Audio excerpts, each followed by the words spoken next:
nyatlangening kalengyan aglar pantamoncar tinon ler kekonang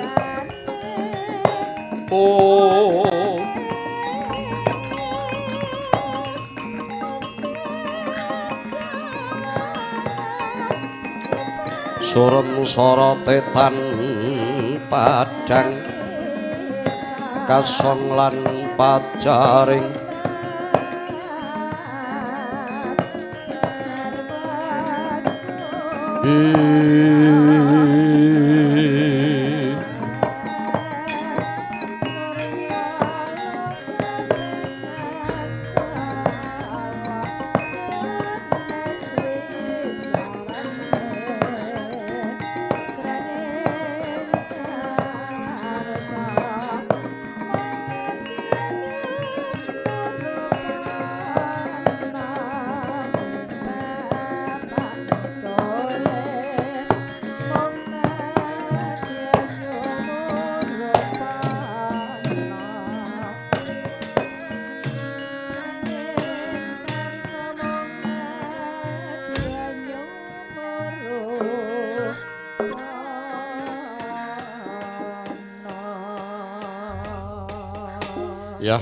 yah neng talaga kadi langit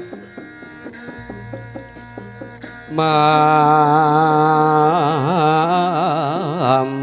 tepasolan apa maneka lintang daya yana kusumaning kang sumawa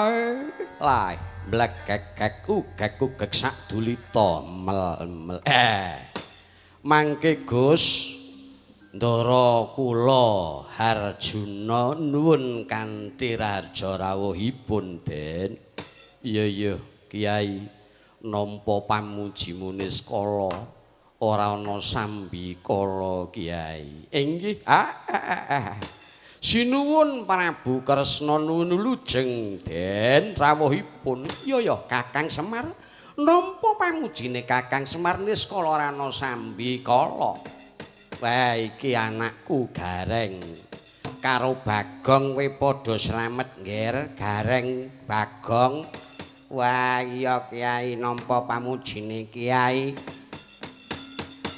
niskala sowan kula Kiai datan kantun sungkem kula Kiai iya tak tampa nala Gareng ora lihat pangestuku tampanana ya cah bagus nggih Kiai sangeting pamundi kula Kiai iki Bagong iki wah iya Kak sing gedhe pangapuramu dening nggonku temeka nang kene ya Kak sembah sungkemku ya Kak ya tak tampa gawe lega lagawaning atiku lah Petruk nandi Petruk wis ora usah nangis engko diaturke engko inggih namung saderengipun niki ndara kula Harjuna sarimbit kalian sinuwun Prabu Kresna rawuh wonten ing Karang Kedempel wonten menapa lho ngene Kiai nggonku tumeka nang kene mbok menawa ana parigawe kang bakal diaturake marang Koko Panabing Dwarawati ya Kiai Semar aja kaget sing dadi rasaning atimu nggonku tumeka ana ing Karang Kedempel sarimbit lawan kadangku Dimas Harjuna ora ana liya kajaba kahanan kang bakal tak aturake marang Kakang Semar Badranaya ya kuwi ning negara Ngamarta kuwi ana saweneng menungso kang madha rupa ana wong kang mangindrajala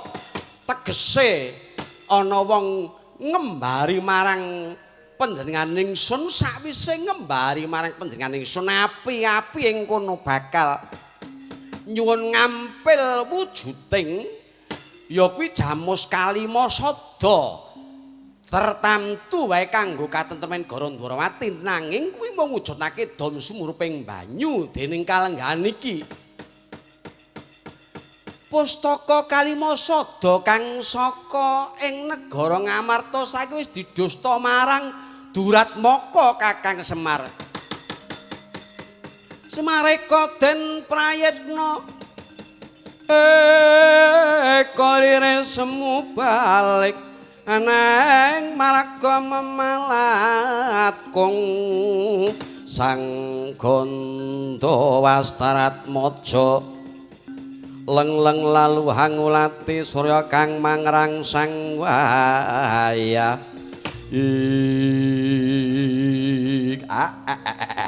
nggih pun niki mangertos kula mangertos cobi mang tunggu rumiyin mang medal jaimoga sawetawis ledang saderengipun mangke kempal wonten ing Karang Kedempel monggo mang pados riyin mbok bilih menika mangke badhe pinang nggih Den.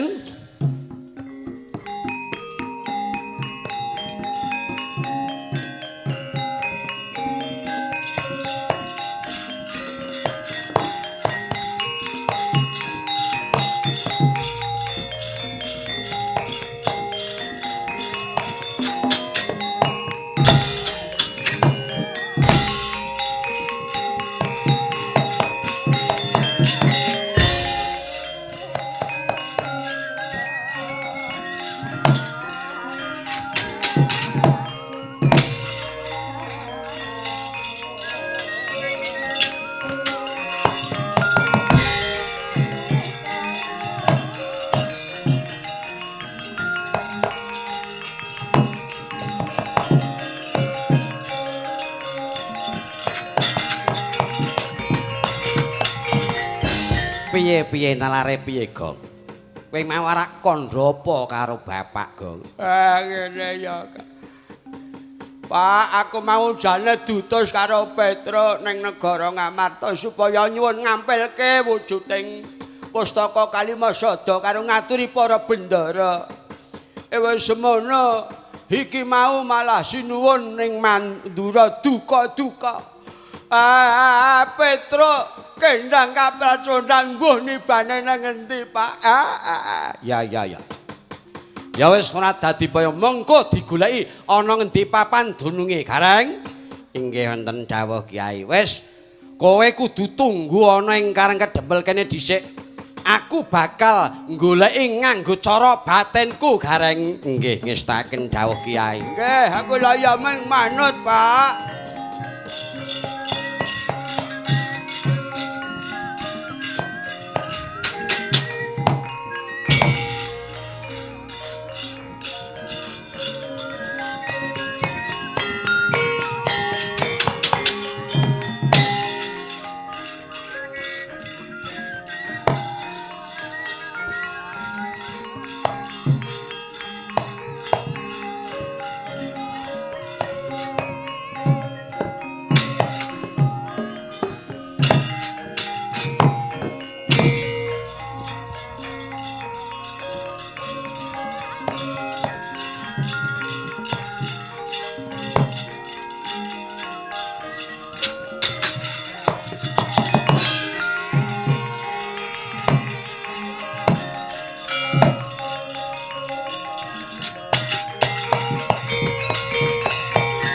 Apa abamu?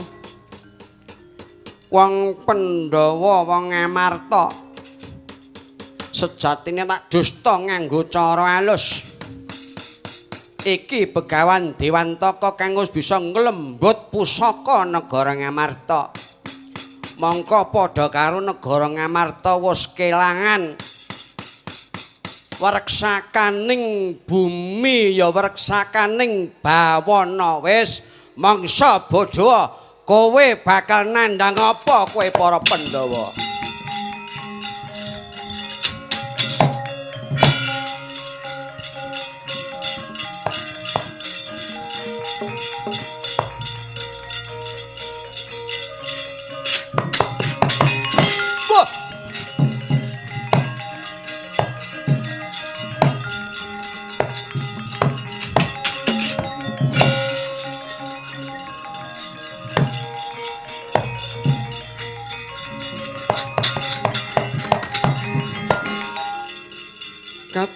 Raden becik bisa mendemo baris kang prayitna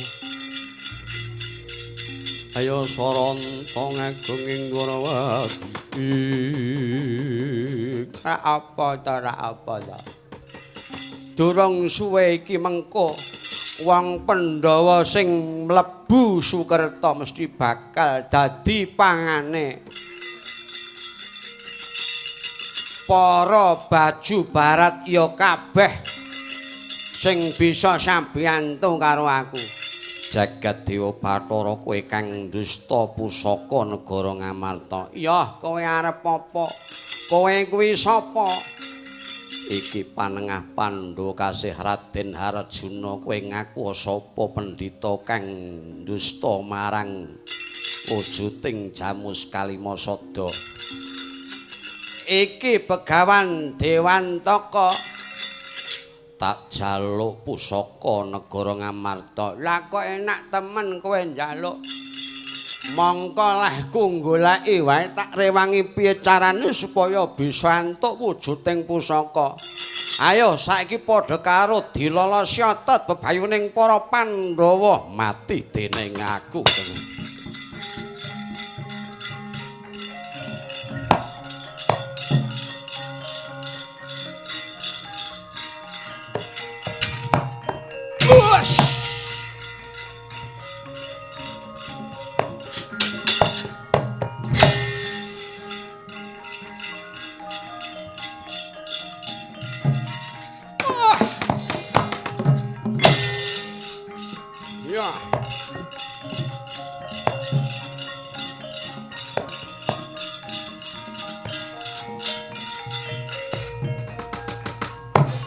Ya, Janaka, aja mbanggep kowe iso nempiling karo aku kontal semono dae. Mbok anggep kowe menang, kowe kuncara.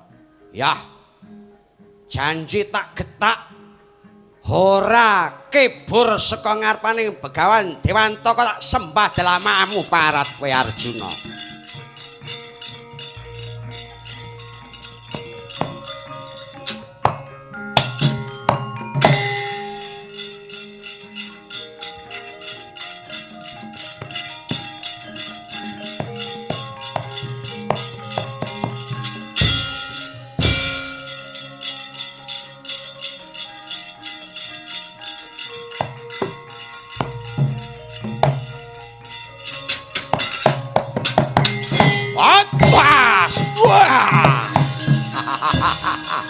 Ayo, ndih tunggale wong Pandhawa sing mlebu Sukerta, ayo maju kene.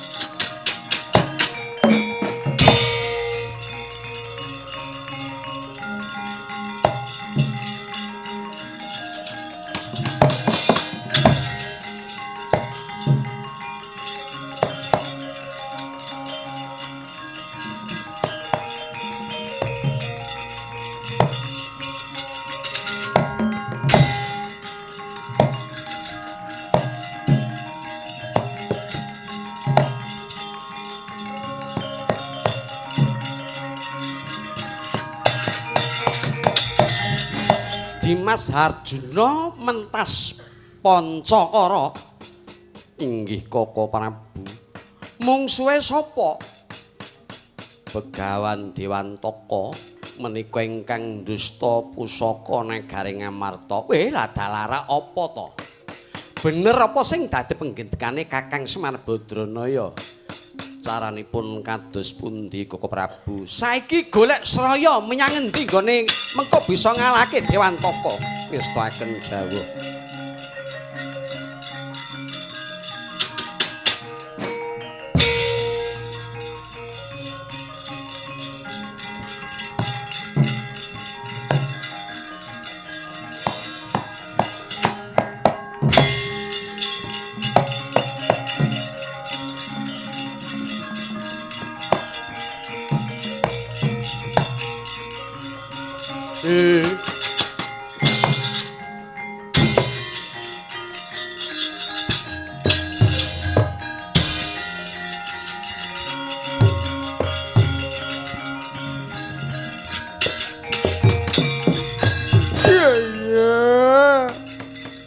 bot-bote ngabot dikongkon karo bapak.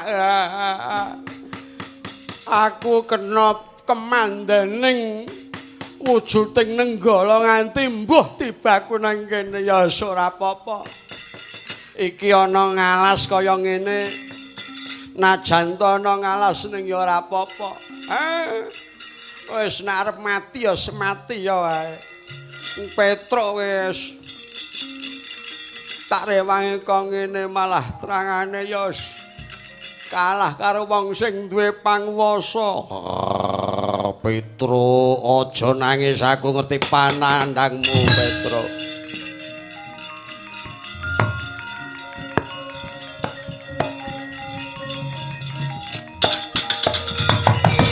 Wah!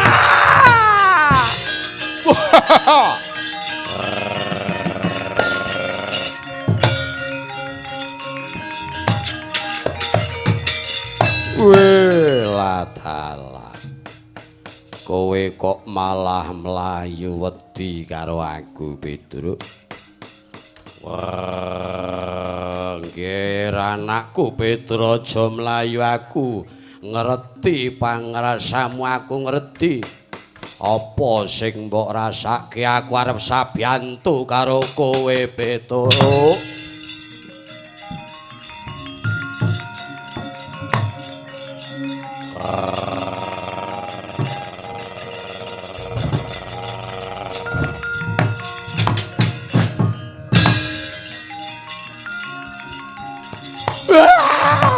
Ayo.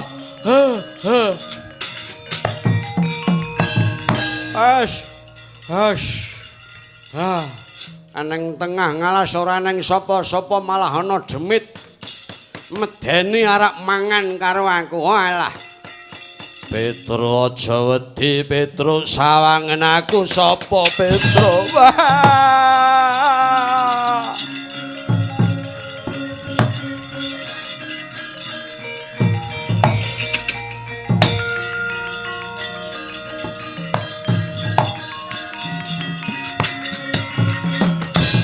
Nyata larata saking godha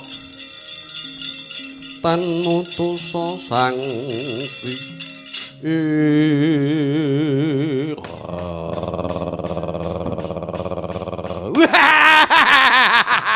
janggereng medeni ana yane ana gendruwo.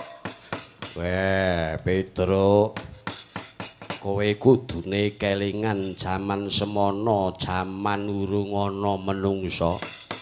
Kuwi anane mung bangsane lembut jim ya kaya aku kuwi. Klebu kowe kuwi jane biyen kowe kuwi anak ing jim. Nanging kowe kudu kelingan, Pedro. Sawangen ajan aku wujuting buta kaya mengkene. Nanging kowe kudu kelingan biyen tak titipke karo Kyai Ismaya. Wah, nek ngono kowe bapakku. Oh.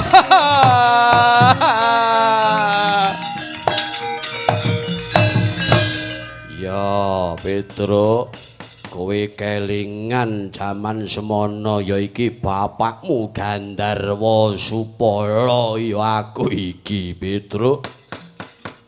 Kowe mbiyen tak ditipke karo Kyai Semar supaya kowe digulawentah dadi wong sing migunani nusa bangsa mangka prasetyamu lan janjimu nalika semana.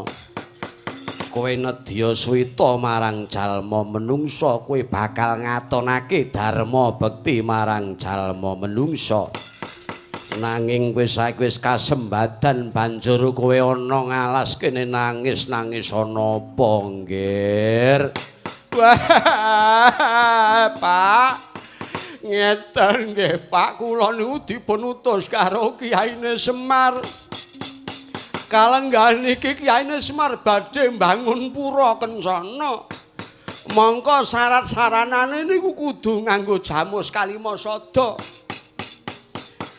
Terus Jamus Kalimasada niku pun ilang dicolong maling, Pak. Terus aku ra entuk gawe malah sinuwun ing Mandura duka Yayasinipi. Aku kena daya ning Nenggala nganti tekan ngalas kene iki, Pak. Terus aku piye, Pak? Aja nangis. Kowe bakal tak ayomi menyang endi papan. Kowe bakal tak ayomi ana ngendi papan. Kowe bakal tak ganti wujud mbok menawa kalenggan iki sedhela maneh ana wong kang bakal pinangga kelawan jeneng Sira Petra.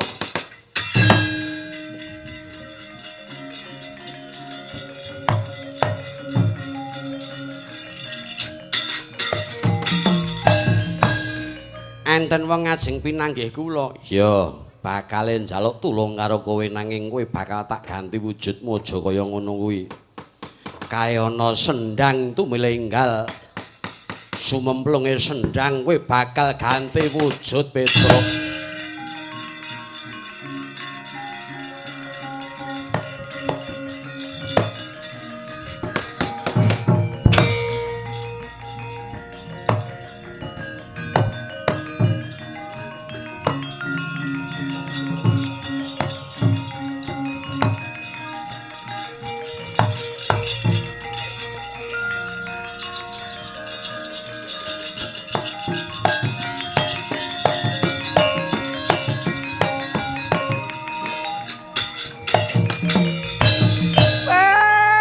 Dalah kula kok dadi kaya ngeten bareng kula pun ados wonten sendang rika, Pak.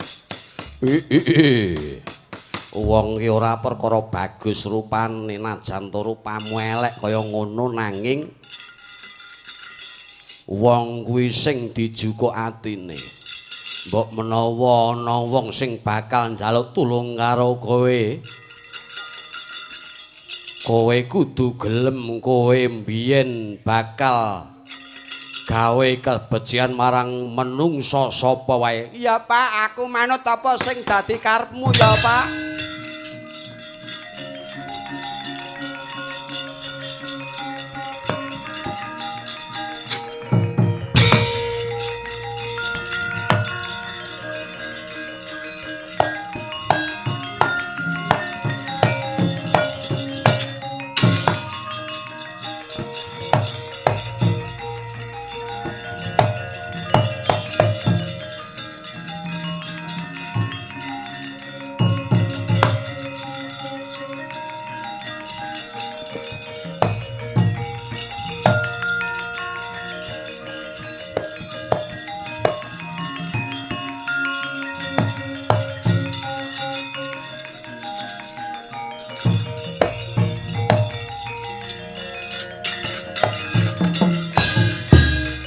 Kadangmu waraden becik bisa mendemo baris kang prayitna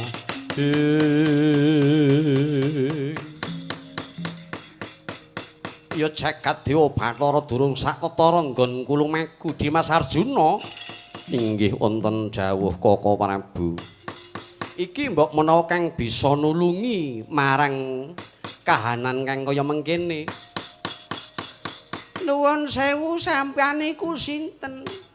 Nata Ndrawati ya aku iki Prabu Sri Bathara Kesna. Ingkang wingking nika sinten? Takon marang aku Raden Janaka. Oh. Nggih, nderek tepangan mawon kula pun Cakrawangsa. Cakrawangsa. Nggih, kula Cakrawangsa.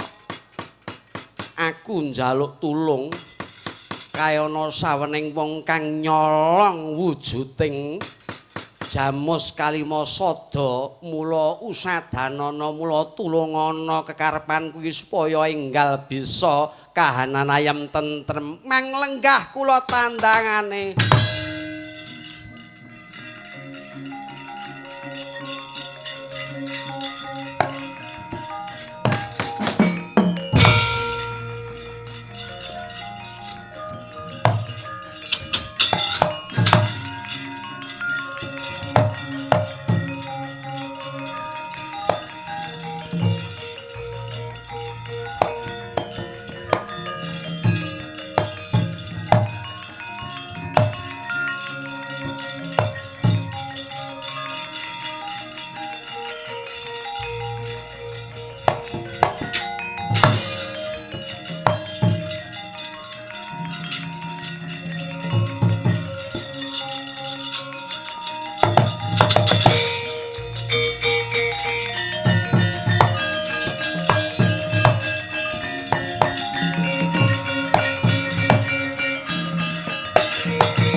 Nyata pandhita kang wus limpat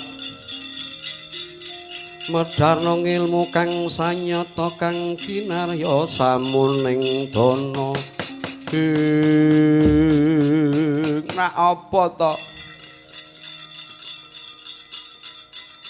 Dewa Kesuma mrepeke karo aku wis ngapa?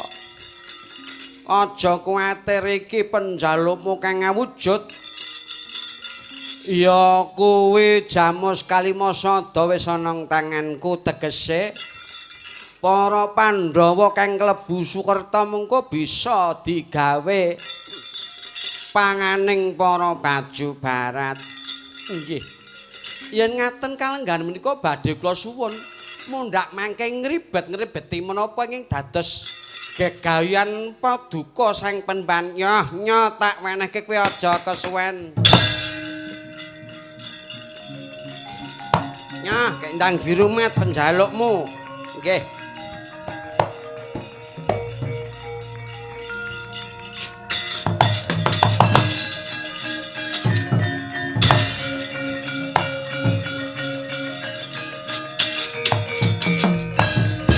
Aja kaget Dewantaka Tesmak bathok mata mlorok ora ngerti dedeleng sawangen aku mungsuh. Weh lah kuwi langanane. Oh, tak uyak nyang endi papanmu kowe?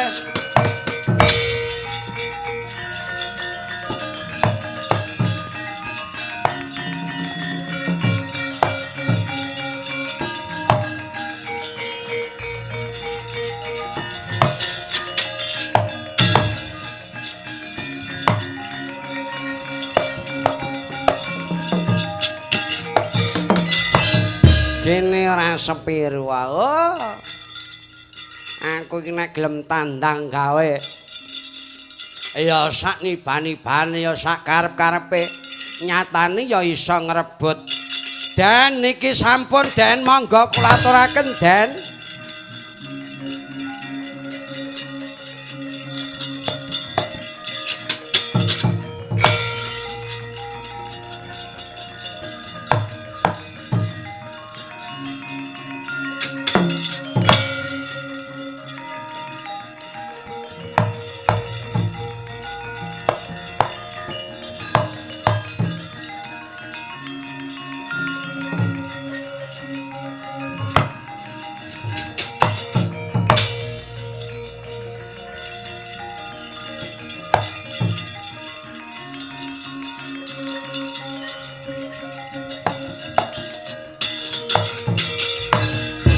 Kresna sinayeng manglung pamluting cakra kang kumiteraning asta.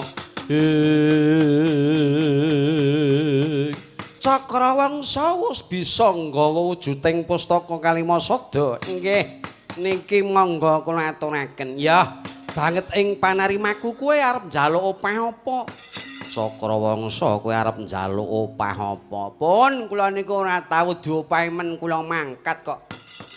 Aja meneh nek ana kesulitan-kesulitan kula niku isa kula bantu tenaga, nggih bantu tenaga. Ewa dene iso bantu rasa, nggih bantu rasa, upamanipun iso bantu bondo, nggih bantu bondo. Ning iso kula niku mung bantu tenaga. Ya, banget ing panirimaku. Ayo, totna aku bakal tak aturake marang Kyai Semar, muga bisa kasembadan gone bakal bangun pura kencana. Monggo Den, kula dherekke Den.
Sajake kowe mau sing iso nulungi satriya loro mau.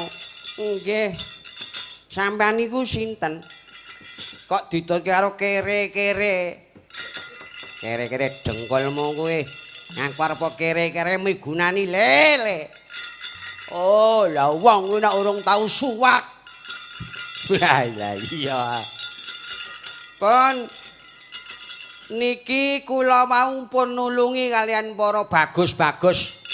Kepara niki wau wujuding pustaka Kalimasada sampun kula aturaken. Banjur sing nusta Kalimasada kuwi sapa, Mas? Nek kula men mboten saged ngalahke nek mboten ngangge cara Kiai. Pun kula aturaken kalian Kiai. Wis kowe gek ndang ganda wujud. Wong kowe iki ambumu genah kaya Petruk ngono badar jatining wujud.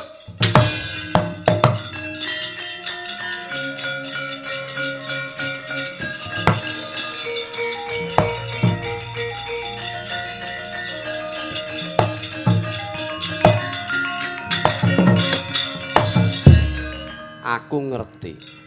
Lah mbok kowe iki arep anggo sandangan sing kepiye kae ngerti. Nggih Kiai. Nyuwun ngapunten Kyai. Yah, kowe wis gedhe labuh labetmu tumrap negara ing Ngamarta katite wis bisa mbalekake wujuding Jamus Kalimasada. Nggih, Kyai. Wis neng pungkuran kuwi sapa kae musuhe tak golekane. Nggih, Kyai menika ngidapi-dapi tur ampe kagila-gila, Kyai. Tak golekane.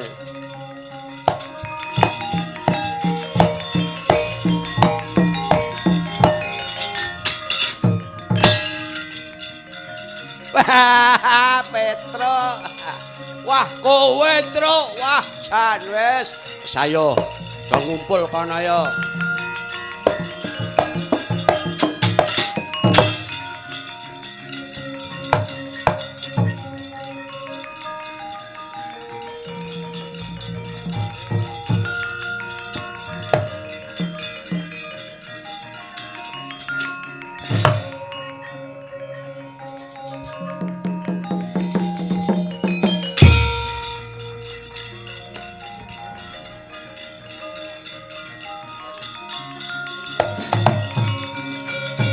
Wah, iki.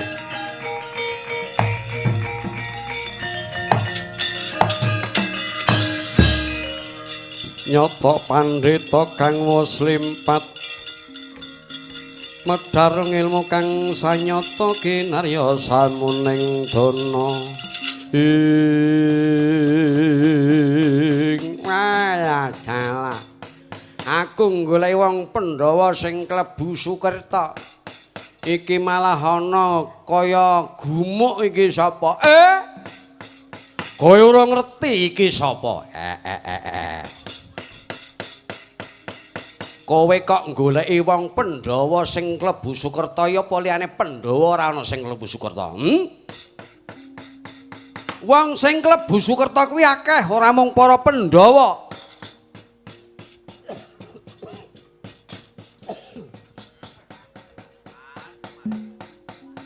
Ya men. Wong watuk-watuk bareng ki wong klebu Sukerta. Kudu diruwat. Wah, lagi kangelane goleke dalang pengruwatan mumet. Golek pengruwatan dalang kok ngruwat wong watuk. Mula kowe kuwi kanggo tuladha. Kowe aja grusah-grusuh nak jantung kanggo sandang kaya ngono.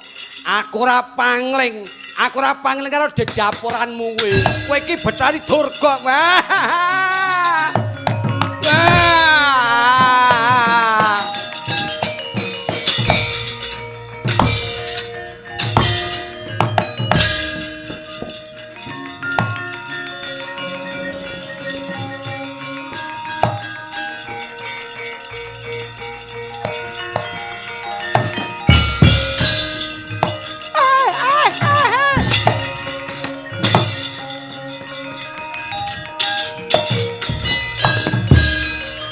Wong wedok kok Bola-bali gur gawe perkara wae.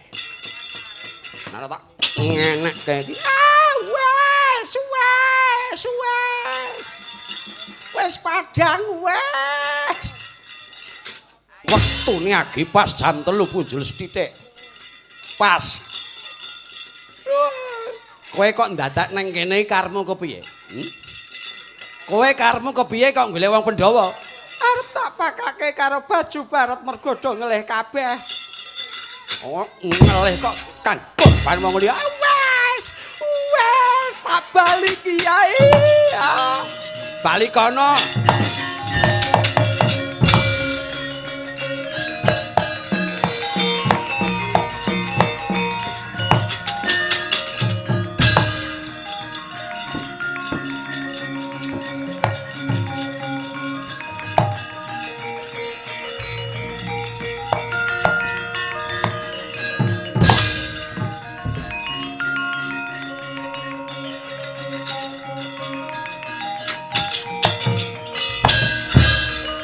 Arsa madangi jagat tuk munguk aneng sapucak ing wukir merbaba bang sumirat kena soroting mega nampek lan gunung-gunung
Ya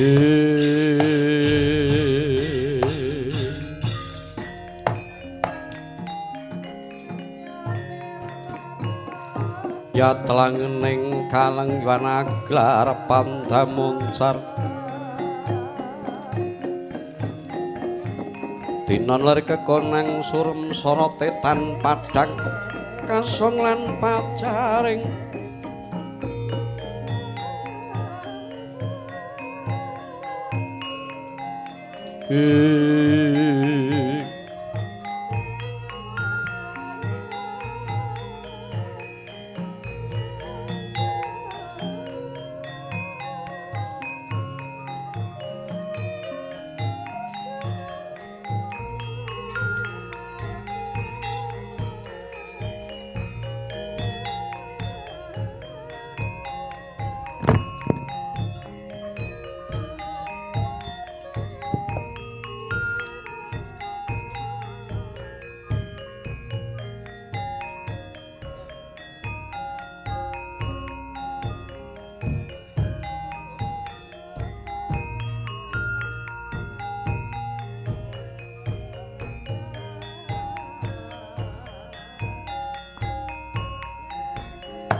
Ae mlekekek ugek-ugek sak dolim. ngiduli tomel.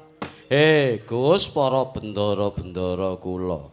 Ngaturaken ging panuwun diniri kalenggan menika sapun kasembadan anggen kula mbangun pura kencana. Tegesipun ing mangke para bendara-bendara kula, para momongan kula, para Pandhawa mugi tansah anjayeng bawana tegesipun kalis nir ing sambikala saking Sukerta. Temanan dayanipun nganipun Bapa Hartana sakluwarga langkung-langkung keng putra. Mugi dipun tebihaken dhateng Sengkala dipun caketaken karyan Nugraha sedaya tansah mangya kalujengan. Rahayu rahayu kang sami pinanggih kirang langipun mbok bilanggen kula ngaturaken wonten samu kawisipun wonten kirangipun nyuwun geng samudra pangaksami nggih Den.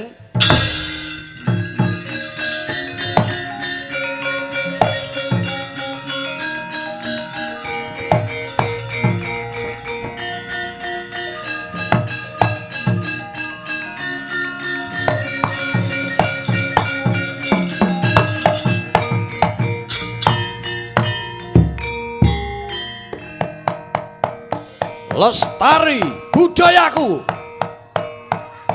Salam budaya.